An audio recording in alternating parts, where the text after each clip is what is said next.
On the day of Pentecost, all the believers were meeting together in one place.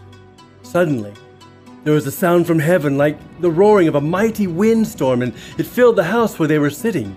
Then what looked like flames or tongues of fire appeared and settled on each of them.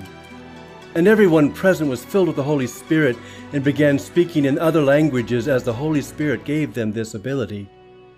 At that time, there were devout Jews from every nation living in Jerusalem, and when they heard the loud noise, everyone came running. They were bewildered to hear their own languages being spoken by the believers. They were completely amazed. "How can this be?" they exclaimed. "These people are all from Galilee, and yet we hear them speaking in our own native languages, and we all hear these people speaking in our own languages about the wonderful things God has done."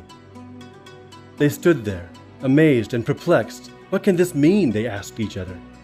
But others in the crowd ridiculed them, saying, "They're just drunk, that's all." Then Peter stepped forward with the 11 other apostles and shouted to the crowd, "Listen! Listen carefully, all of you fellow Jews and residents of Jerusalem. Make no mistake about this. These people are not drunk as some of you are assuming. 9 o'clock in the morning is much too early for that. No, what you see was predicted long ago by the prophet Joel. In the last days, God says, I will pour out my Spirit upon all people. Your sons and daughters will prophesy, your young men will see visions, and your old men will dream dreams.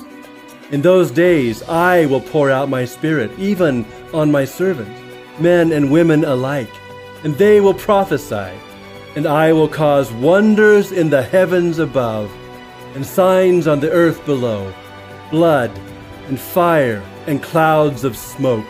The sun will become dark, and the moon will turn blood red before that great and glorious day of the Lord arrives.